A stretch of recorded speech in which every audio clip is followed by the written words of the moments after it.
최광욱 원장이 예. 뭐 청년 비하 발언했을 때 바로 사퇴를 시켰잖아요.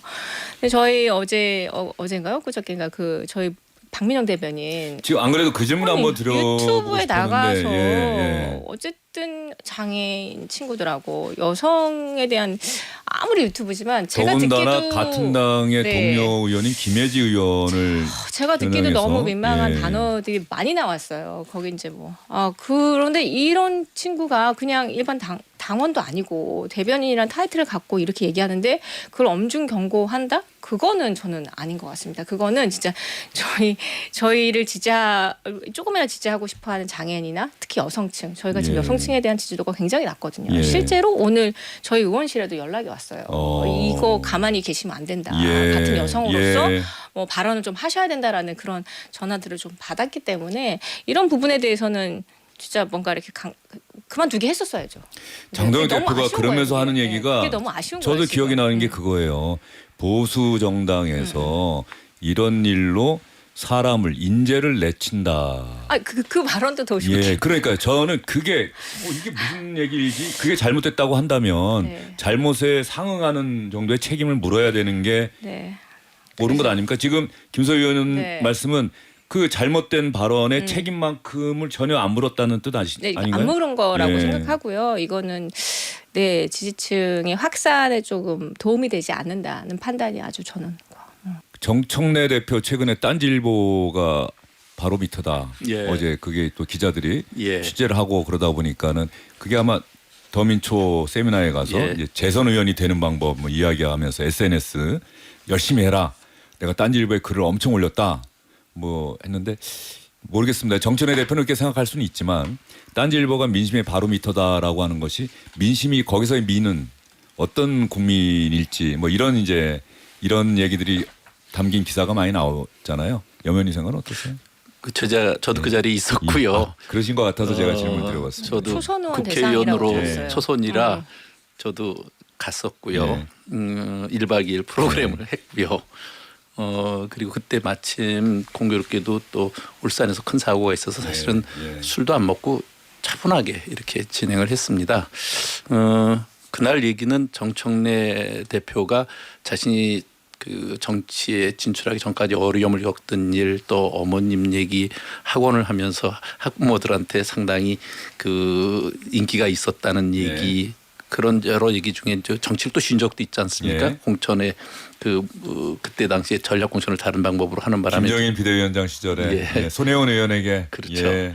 그런 얘기를 두루 하면서 이제 SNS를 적극적으로 하라는 취지에 하다가 딴지일보 얘기를 하게 됐는데 저는 뭐 국민 전체를 민심을 대변한다기보다 그냥 진보 성향의 사람들에게 그런 민심이 대변된 거다 이런 정도로 이해를 했습니다. 그러니까 민주당 의원으로서 예. 민주당 의원으로서 또 재선되기 위해서는 그런 딴지일보의 게시판에 올라오는 글들을 예. 좀 많이 좀 읽어라. 뭐 그럴 수도 있고 또 그런 데서 민심이 어떻게 흘러가는지도 예. 보라고 하는데 예. 뭐 전체적인 국민의 민심이라기보다는 또 진보 성향의 민심이라고 봐야겠죠. 예. 그렇죠. 네. 예.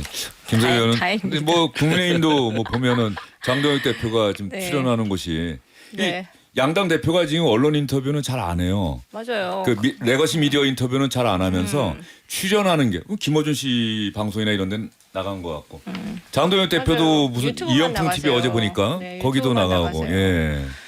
근데 이제 정청래 대표께서도 이제 뭐 이 강성 지지층 덕분에 당 대표가 되신 거고 우리 장동혁 대표도 강성 지지층 덕분에 지금 현재 당 대표가 되신 상황이라서 근데 이제 이 문제는 이 강성 지지층이 발언하는 이 내용들이 그 지금 중도 민심을 흡수하기에는 너무 센 발언들이 너무 많은 거예요. 예. 그래서 저는 이런 방송에서 예. 대표님들을 부르셔가지고 질문을 해주셔야 될 것 같아요. 예. 유튜브 방송이 아니라 좀 예. 불러주세요. 우리 예. 대표님들 좀 불러주시고요. 예. 그리고 지난번에 네. 장동혁 대표 전화 한 번 했더니 안 받더라고요. 예.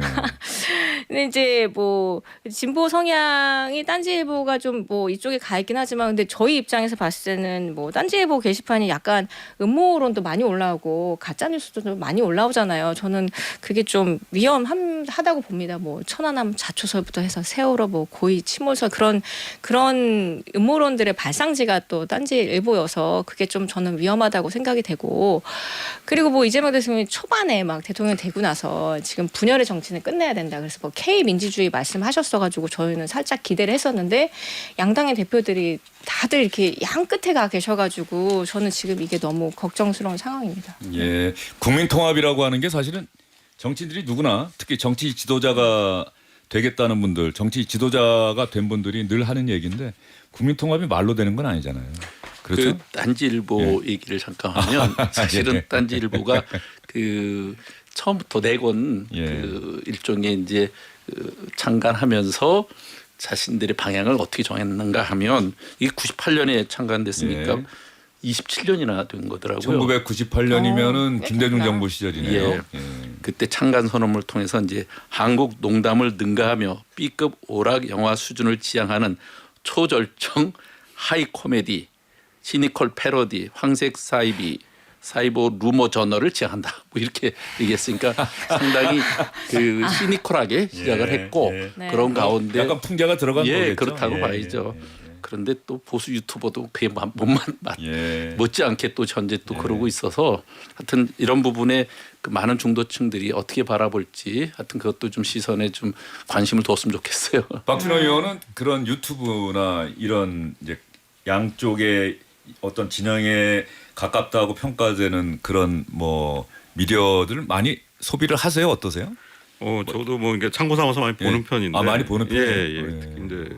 근데 지금 보면은 뭐 이른바 그 레가시 언론에서도 보면은 약간 그 프로그램마다 성격이 좀 있어요. 이게 무슨 우리 레가시 미디어라고 하는 것이 예. 이른바 그 지상파 방송사들 그리고 전통이 있는 오래된 예. 신문사들을 얘기하는 예. 건데. 그래서 예. 보면은 그쪽도 약간 편향까지는 아니지만 약간 방향성이 좀 있는 언론사들이기 예. 때문에 그런 것들을 봐도 약간 참고가 되긴 하는데 제가 보기에는 지금 정청래 대표의 경우에는 사실 관심이 가는 게 최근에 그 민주당 대의원과 권리당원의 그 투표 반영 비율을 1대1로 동등하게 부여하는 내용을 당원 여론조사라고 나중에 정정을 하긴 했지만은 뭐 당원 투표를 실시하겠다 이렇게 말씀하셔갖고 좀 관심을 많이 끌었는데 결국은 정청래 대표 입장에서는 지금의 이제 강성 지지층 위주의 그런 행보가 과연 이제 누구를 위한 것인가에 대해서 좀 답을 해야 될 시점 같아요. 왜냐하면 이제 지금 민주당은 여당이잖아요.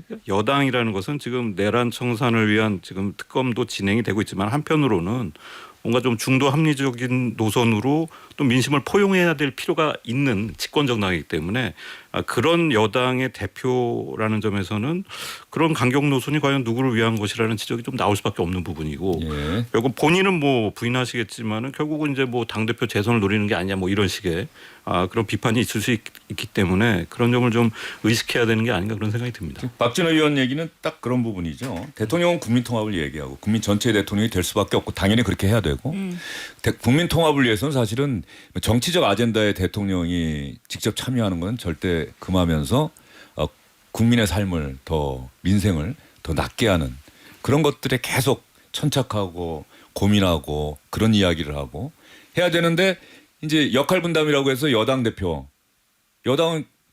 대통령을 배출한 정당인데 여당 대표는 계속해서 권리당원의 역할을 상당히 강조하고 그 권리당원은 기본적으로 민주당을 강하게 지지하는 그런 분들이 그래서 당비도 내고 하는 분들인데 그러니까 국민의힘을 좀 비토하고 반대하고 그러니까 권리당원의 역할을 계속 강조하면 너무나 원칙적으로 맞는 얘기인데 이게 대통령과의 역할 분담인 듯 하면서도 동시에 대통령하고도 좀 뭔가 결을 달리하는 것 아니냐라고 하는 그런 시각이 있을 수 있는 것 같아서 아마 박진호 의원도 이야기한 것 같은데 예. 실제로 대통령은 민심의 바다 위에서 일을 하셔야 그렇죠. 되고 예. 또 당대표는 당원들을 또 중심으로 놓고 생각할 수밖에 없으니까 그런 갭이 생길 수 있다고 생각하고 그것이 우리가 요즘 시사를 볼 때 늘 그 주목해서 보는 그렇죠. 부분이고 예. 또 약간 뉘앙스가 다르다 싶으면 예. 이제 그런 것이 차관점이 달라서 그랬을 거라고 생각하고요. 지금 이제 그 전체적으로 내년도 지방선거를 놓고 그 이를테면 룰을 어떻게 세팅하는가 하는 문제는 아주 예민한 문제여서 그 과정이 상당히 디테일하게 그 당원들과 또 국민들에게 상당한 공감대를 이뤄야 되기 때문에 어제 뭐 개괄적으로는 이야기하더라고요. 정청래 대표가. 예. 그래서 지금 이 당원 중심 정당을 지향하는 취지에서는 맞지만 이것이 국민들에게 얼마만큼 설득력 있고 공감대를 넓히는 것 관점에서 또 당원들의 다른 목소리도 있는 것도 또 반영을 어느 정도 하게 되지 않나 하는 생각을 하기 때문에 좀 더 지켜봐야 될 것 같습니다. 예. 아마도 검증 과정을 통과한 후보들이 여러 명이면 권리당원 100%로 1차 예선을 하고 그 다음에 1차 예선 통과한 후보들 상대로 해서 권리당원 50%, 일반 국민 50%에서 지지율이 50%가 넘는 후보가 나올 때까지 결선 투표를 하겠다. 그 4인 이상의 후보가 될 때는 일단 예비 경선을 한번 하는데 그때는 이제 권리당원 당원들로만 100% 하겠다고 하는 거라 사실은 뭐 그건 뭐 특별히 어려운 점은 아니라고 생각하고요. 그 다음에 이제 결정적으로 결정을 할 때는 이제 이전에 있었던 뭐 당원 50%, 또 국민 50% 뭐 이런 식으로 하겠죠. 그런 것들은 아마 그 정당 내 운영의 방식이어서 이제 얼마만큼 당원들이 거기에 대해서 공감하느냐가 이번에 이제 그 룰을 결정할 수 있을 거라고 봅니다. 이제 결정해가는 과정인데 국민의힘은 지금 어떤 얘기가 오고 있습니까? 이게 윤석열 정부 당시에 이제 국민의힘의 룰이 막 바뀌어서 저희 어제까지 나 그때 지금도 기억나는 게 윤심이 민심이다. 이게 참 네. 그래서 저희가 이렇게 호되게 이제 평가를 받고 있고 그래서 이제 계속 비대위원장 거치다가 이제 당 대표가 왔지만 여전히 이제 민주당이 좀 잘못하고 계시는 국민들이 질타하고 계시는 몇 가지 사건이 터짐에도 불구하고 저희 당의 지지율을 여전히 지지부지. 하고 있잖아요. 장 대표의 생각이 뭔지 좀 궁금하기도 하고, 근데 이제 바깥에 저희도 이제 직접 여쭤봐도 이제 뭐 선 지지층 결집 후에 뭐 중도 확장하겠다. 신년이 되면 골든 크로스가 올 거다라고 이렇게 말씀을 주시는데 몇 가지 행동하시는 거에 대해서는 저는 좀 아직 좀 불만이 좀 있거든요. 제가 아직 대변인이 아니기 때문에 제 개인 의견을 좀 드릴 수도 있습니다. 예를 들면 이제 민주당 같은 경우는 이제 뭐 지지층을 하지만 진짜 아니다 하는 경우 같은 경우는 뭐 예를 들어서 민주연구원의 이제 그 누구죠? 최광 원장이 뭐 청년 비하 발언했을 때 바로 사퇴를 시켰잖아요. 근데 저희 어제인가요? 그저께인가 그 저희 박민영 대변인 지금 안 그래도 그 질문 한번 드려보고 유튜브에 싶었는데, 나가서 어쨌든 장애인 친구들하고 여성에 대한 아무리 유튜브지만 제가 더군다나 듣기도 같은 당의 동료 의원인 김혜지 의원을 제가 듣기도 너무 민망한 단어들이 많이 나왔어요. 거기 이제 뭐 그런데 이런 친구가 그냥 일반 당원도 아니고 대변인이란 타이틀을 갖고 이렇게 얘기하는데 그걸 엄중 경고한다? 그거는 저는 아닌 것 같습니다. 그거는 진짜 저희를 조금이라도 지지하고 싶어하는 장애인이나 특히 여성층, 저희가 지금 여성층에 대한 지지도가 굉장히 낮거든요. 실제로 오늘 저희 의원실에도 연락이 왔어요. 이거 가만히 계시면 안 된다. 같은 여성으로서 뭐 발언을 좀 하셔야 된다라는 그런 전화들을 좀 받았기 때문에 이런 부분에 대해서는 진짜 뭔가 이렇게 그만두게 했었어야죠. 장동혁 대표가 그러면서 거예요. 하는 얘기가 그게 너무 아쉬운 저도 거예요, 기억이 지금. 나는 게 그거예요. 보수 정당에서 이런 일로 사람을 인재를 내친다.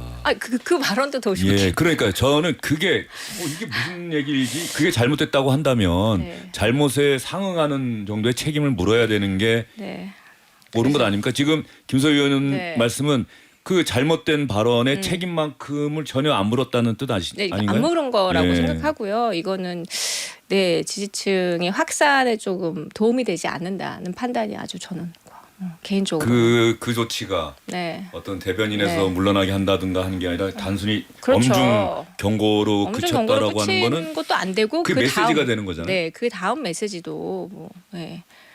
그리고 또 그 대변인이 워낙 좀 논란이 되는 발언들을 몇 번 했었어요. 그래서 그러면 거기에 해당되는 저는 뭔가 액션이 있었어야 된다라고 생각합니다. 알겠습니다. 그 관련돼서 얘기해 보면 윤석열 대통령 전 대통령께서 임성근 사단장 그 최병 그런 사건 때 목숨이 죽었는데 대통령께서 이런 일로 사단장 그때마다 교체하면 누가 사단장 하느냐. 사실은 너무 무감각한 얘기고 무책임한 얘기잖아요. 그런 게 정권이 허물어지는 이제 전 징조죠.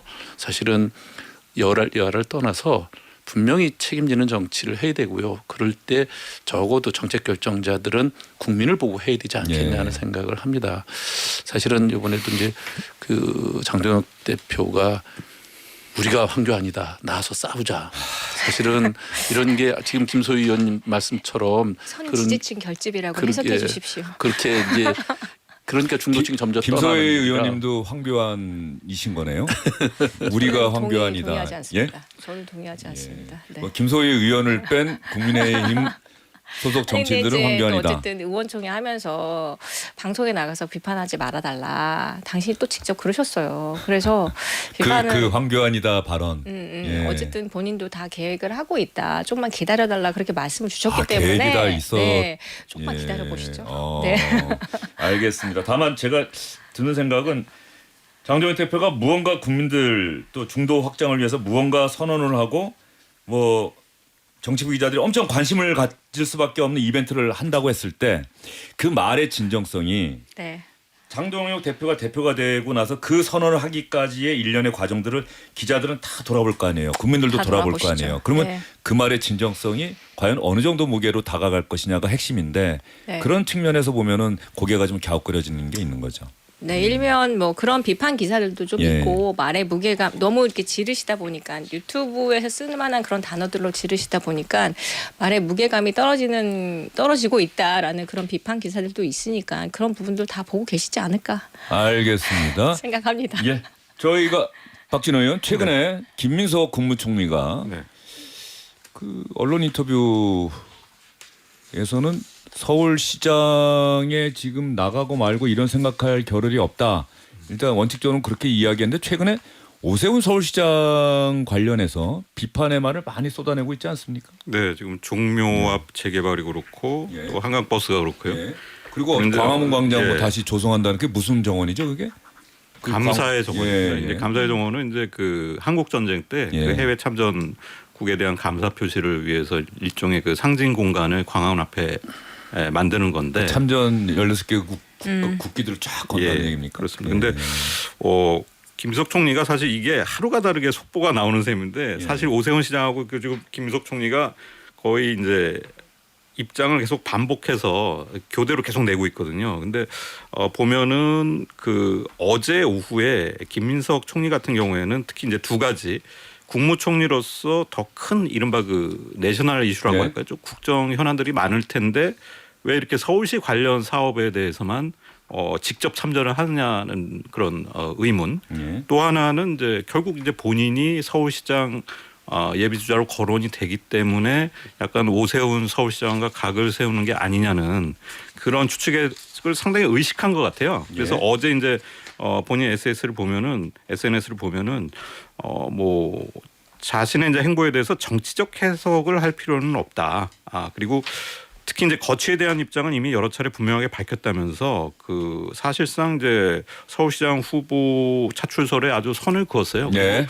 알려지기로는 이제 어제 국무회의에서도 시장 나갈 일 없다. 뭐 이런 식으로 말씀을 하셨다 그러는데 사실 이제 이거는 뭐 당의 필요에 의해서 결정되겠다. 그때 가면은 또 약간 어떻게 바뀔 수는 있는 건데 이제 이런 점을 상당히 의식을 하면서 지금 행보를 하는 것 같고 결과적으로 이제 그런 상태라면은 지금 일단 언론이나 평론가나 뭐 여러 가지 해석은 뭐냐면은 결국 지금 내년 지방선거를 여당에서는 굉장히 향후 국정 주도권에 큰 변곡점으로 보고 있고 꼭 예. 승리해야 된다는 생각을 갖고 있고요. 예. 또 그렇다 보니까 총리인 김민석 총리도 뭔가 이제 당의 이런 이제 그런 수요에 약간 이제 협조를 하는 게 아니냐 그런 수준이 아니냐고 이제 그렇게 평가가 나오는 것 같아요. 근데 사실 이제 그 감사의 정원 같은 경우에는 이미 사업이 많이 진행이 돼서 이제 착공이 된 상태이기 때문에 지금 와서 약간 그렇게 직접 방문을 해서 그런 행보를 보이는 것에 대해서 서울시는 굉장히 불만이죠. 근데 오늘 이제 오세훈 시장은 그 시의회에 나와서 이제 여러 가지 답변을 했었는데 제 개인적으로는 이 부분이 좀 공감이 가는 면이 있어요. 이제 한 번 정도는 직접 전화를 해주시면은 친절히 자기가 설명을 드리고 또 토론을 할 수 있는 사안인데 바로 이렇게 문제가 있는 것처럼 관련 부서에 잘 따져보라는 식의 지시를 하는 것은 좀 너무하지 않느냐 하는 식의 그런 얘기를 하셨는데 뭐 알겠습니다. 그런 점도 있는 것 같습니다. 예. 네. 뭐 김민석 총리는 김민석 총리의 입장이 있는 것이고 또 오세훈 시장은 오세훈 시장의 입장이 있는 것이고 뭐두 사람이 서로 전화로 뭔가 현안을 얘기하기에는 그 정도 친분이 있는지는 잘 모르겠어요. 이게 당을 떠나서도 친한 사람들은 그게 가능하지만 친하지 않으면 또 그게 잘 안 되잖아요. 제가 여당이니까 예. 김민석 총리를 한번 좀 그 이해하는 발언을 좀 하면 그러면은요 김민석 총리 얘기와 예. 오세훈 시장 얘기를 한번 차례로 들어본 다음에 예. 두 분 얘기 네. 들으면서 오늘 정리를 하면 될 것 같아요. 먼저 김민석 총리 얘기입니다. 광화문은 대한민국의 얼굴이고 국가의 상징 공간이고 문화국가 대한민국의 어떤 미래 상징이기도 한 곳이라고 생각합니다. 세종과 이순신을 모신 공간에 밭도로총 어떤 석재 조형물을 설치하는 것에 대해서 국민들께서 좀 이해하실지 좀 의문이 되고 좀 걱정도 됩니다. 광화문이 아닌 다른 곳에서도 충분히 실현할 수 있지 않을까라는 생각이 듭니다. 그래서 국가 대계 차원에서 멀리 보고 국민들의 뜻을 충분히 반영하고 여쭤보면서 합리적으로 하는 것이 좋지 않겠는가 하는 생각이 저도 들었습니다. 자, 김민석 총리가 감사의 정원에 대해서 좀 비판적인 생각을 밝히는 거고요. 오세훈 시장 오늘 서울시의회 나가서 한 이야기. 한강버스 최근에 사고가 자주 나는데 말이죠. 어떤 얘기인지 한번 들어보시죠. 한강버스 누가 하겠다고 한 겁니까? 한강버스 원한 시민이 대관절 몇 명이나 있습니까? 시민의 생명과 안전이 뭐가 직결된 다릅니까? 문제잖아요. 지금 시민들은 메타버스 망하는 거랑은 다르죠. 6개월만 기다려주세요. 제가 사업이 한창 진행 중에 현미경 들여다보고 현미경을 들이대서 따지면요 여러 가지 지적사항이 나올 수 있습니다. 민간 기업에서도 그렇게 일 안 합니다. 결론이 나올 때까지 기다려줍니다. 민주당 기다려줬습니까? 네, 지금까지 시장님. 수만 명의 서울 시민들이 한강버스를 탄 경험이 있으시고요. 저희들이 그분들께 받은 한강버스 탑승 후기는 85%가 만족입니다. 자, 6개월만 좀 기다려 달라 이렇게 이야기를 하고 있습니다. 예. 조금 전에 오세훈 시장이 서울시의회에서 한 이야기인데 이게 아마 박유진 의원인가요? 그 서울시 의원 이름을 한번 저희 확인해서 여러분께 좀 알려드려야 될 것 같아서 민주당인가 그건 조금 봐요. 이따가 알려드리도록 하겠습니다. 예, 염 의원님 말씀해 주시죠. 예, 저는 지금 한강 버스에 대해서만큼은 예. 우리가 정말 예민하게 봐야 되겠다 하는 게 안전 최근 들어서 우리가 대형 사고가 계속 빈발하고 또 대통령부터 이 국민들의 생명과 안전 문제는 무엇보다도 최우선적으로 예민하게 바라보고 장관도 거기에 대해서 책임을 지라고 하는 그런 강한 질타도 하시면서 요구도 하시지 않습니까? 우리 사회가 이제 안전 불감증은 이제 극복하고 가야 될 정도의 국가 수준은 됐잖아요. 근데 이제 한강버스가 그동안 너무 많은 사고가 있었습니다. 그 중단된 것도 많고요. 사실 그리고 또 사고 내역도 서울시가 많이 감추기도 했고요. 예. 그래서 계속 그게 문제가 됐는데 이번에도 지난 11월 15일 날 저녁 8시 25분에 한강버스가 결국은 멈춰섰어요. 지금도 그 자리에 있죠. 이런 일이 있고 그래서 그때 승객 82명이 구조됐어요. 예. 그러니까 안전과 관련돼서는 총리건 장관이건 누구 나설 것도 없이 누구랄 것도 없이 누구도 그에 대해서 엄중히 그에 대한 경각심을 불러일으키고 그래서 시험 운행 기간을 좀 더 하든지 해서라도 운행 중단을 정상적으로 하는 걸 중지하고 운행 중지를 한 가운데 전면적으로 다시 점검해 보라고 하는 그런 뜻을 예. 얘기하지 않을 수가 예. 없었을 거고요. 예. 또 하나는 좀 사실 걱정이 되기는 지금부터 또 겨울철은 계속 갈수기에 해당돼서 그렇죠. 예. 강바닥이 더욱 낮아져요. 예. 수위가 떨어지죠. 그러니까 예. 더 많은 사고가 있을 수 있잖아요. 그리고 또 우리나라는 겨울에 또 물이 얼기도 해요. 그렇죠. 그런데 이게 예. 유람선이 아니고 버스로 운영하게 했다는 것은 이건 정말 난센스거든요. 근데 이제 그만큼의 풍부한 연중 수량이 있고 안전하게 모든 것이 갖춰지고 또 다른 교통수단보다도 훨씬 쾌적성과 신속성이 담보되고 그러면 우리도 해야 되겠죠. 근데 지금 그러기엔 너무 많은 우려 사안들이 있는 거거든요. 예. 거기다가 지금 이와 관련돼서는 총 조달 자금이 1,700억이 넘습니다.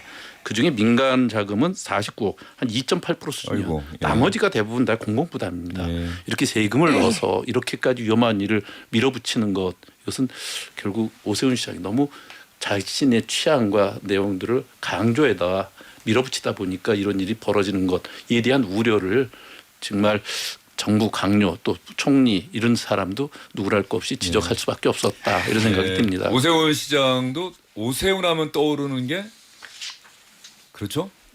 이게 딱히 사실 뭐가 쉽지가 없어서. 않은 거예요. 딱히 이게 뭐가 시장을 해보셔서 없어서. 아는데 네, 그렇죠. 이명박 뭔가 시장의 청계천 성과를 같이. 좀 만들고 싶은 만들고 싶어 하시는 뭐 그런 게 있는 것 같은데. 자 이제 이해하죠. 염의원이 길게 말씀하셨으니까 우리 김소 의원에게도 뭐 김민석 총리에 대한 네. 이야기든지 오세훈 시장에 네. 대한 이야기든지 뭐. 예. 예. 네, 아까 박진호 논설위원님 말씀 주셨던 것처럼 저도 어제 한 논평에 가서 총리께서 매일 1일 1 서울시 관련된 얘기를 하는 게 맞냐. 지금 어제 환율 1,470원 찍었는데 이 부분에 대한 대책 얘기를 하셔야 되는 게 더 맞지 않냐. 더 국가적인 현안에 대해서 얘기하시는 게 맞는데 너무 서울시 안에 서울시 이슈에 전투적으로 뛰어들고 계신다. 그래서 앵커께서 말씀하신 것처럼 지방선거 관련해가지고 여당에서 꼭 지켜야 될 곳을 서울시라고 하는 그런 게 일부 반영이 됐다라고 저는 생각이 들고 그리고 안 나가신다고 하셨지만 뭐 정치인의 말은 믿을 수가 없기 때문에 그 정치인은 행보로 보여주시기 때문에 지금 보여주시는 행보로는 충분히 나가실 것 같은데 문제는 지금까지 보여주셨던 김민석 총리의 행보로는 그 오세훈 시장의 지지율을 계속 올려주고 계시는 것 같아요. 오히려 오히려 1일 1 메시지를 내므로써 그리고 이제 어떤 메시지를 낼 때 그냥 뭐 전면 중단 뭐 약간 뭐 이렇게 해라 저렇게 해라 개선책을 하는 게 아니라 그냥 너가 하는 건 다 반대야 약간 이런 메시지. 그러니까 뭐 이거는 보여주기 행정이다. 이건 전면 중단해야 된다. 이런 메시지가 나오니까 그거에 반대하는 시민들의 생각을 수렴할 수는 전혀 없는 상황이다. 그렇게 생각을 하고요. 2002년에 그 서울시장 후보 시절에 김민석 총리님 저거 청계천 반대하셨어요. 그때 뭐 그 영상 막 돌고 있어요 지금. 근데 예. 지금 청계천은 전 세계 그 관광객들이 엄청 찾고 있고 실제로 서울 시민들이 굉장히 힐링을 하는 공간으로 거기 있는 예. 직장인들이 힐링을 하는 공간으로 쓰여지고 예. 있거든요. 그래서 그리고 이제 특히 종묘 같은 경우는 지금 뭐 문화유선청에서 나오는 시뮬레이션하고 서울시에서 나오는 시뮬레이션은 보면 완전히 달라요. 그러게요. 같은 사안으로도. 완전 달라요. 예. 그리고 저도 종로구에 살고 종묘 근처에 세운상가가 얼마나 낙후된지 너무 잘 알고 있습니다. 그 세운상가 그 부분을 어떤 식으로든지 개발해야 되는 부분에 대해서는 문화유산도 중요하지만 같이 조화롭게 할 수 있는 그런 부분들을 제한해야 되는데 안 돼. 문화유산 지켜야 돼. 뭐 이런 메시지를 내니까 결과적으로 서울시장 지금 오세훈 서울시장 도와주고 있는 것 같다는 그런 평가를 할 수밖에 없습니다. 예. 네. 정원호 성동구청장이 민주당 소속인데 예. 그 세운상가 종묘 앞부분 네. 개발하는 부분에 있어서는 무조건 비판할 일은 아니다. 역시 그 성동구청장을 하고 있어서인지 그 부분을 한번 오세훈 시장과 토론해 볼 만한 정도의 가치가 있는 사안이다라는 취지로 이야기를 한 것 같은데. 오늘도 정원호 예. 부총장을 예. 만났고요. 정원호 구청장은 정말 의지가 있는 겁니까? 사실은 이제 용적률과 고도를 높여서라도 녹지를 더 확보하는 정책도 도시 정책 중에 예. 하나이긴 해요. 근데 문제는 이제 이건 우리로부터 비롯된 게 아니라 유네스코에서 그 이에 대한 유적 환경 평가를 좀 해봐라. 그리고 나서 판단을 해도 된다 네. 하는 권고가 있으니까 그에 대한 또 판단은 별도로 해야겠죠. 정원호 구청장이 서울시장 경선에 도전할 가능성은 다음 달에 뭐 밝힌다고 하는데 어떻게 보세요? 전 충분히 가능성이 있다고 가능성이 봅니다. 있다. 네. 근데 지지율이 김민석 총리랑 비슷비슷합니다. 국회의원뿐 아니라 정원호 성동구청장까지 한번 도전해 볼 만하다. 그럼요. 예. 저도 저기 경기도지사를 도전했던 사람으로서 예. 그 국회의원 연평보다 수원시장 연평에 대한 선호도가 훨씬 높습니다. 아. 그런 게 국민들의 기본적으로 예. 깔려 있습니다. 국민의힘은 지금 경기지사 후보가 마땅치 않아 보여요. 네, 지금 아무도 나서라고 하지 않아서 예. 서울은 그래도 도전해볼 만하다 예. 하는데 경기도는 지금 뭐 대선 때 그 투표율 지지율만 봤어도 너무 예. 어려운 지역이기도 해서 예. 어느 누구도 지금 손드는 분이 안 계시는 상황입니다. 알겠습니다. 네. 각 당의 또 속사정이 또 고민이 있을 것 같습니다. 오늘 정말 두 분 또 박진우 의원까지 해서 말씀 잘 들었습니다. 좋은 시간이었습니다. 고맙습니다. 감사합니다. 감사합니다. 주영진의 뉴스 이겨 오늘은 여기까지입니다. 고맙습니다.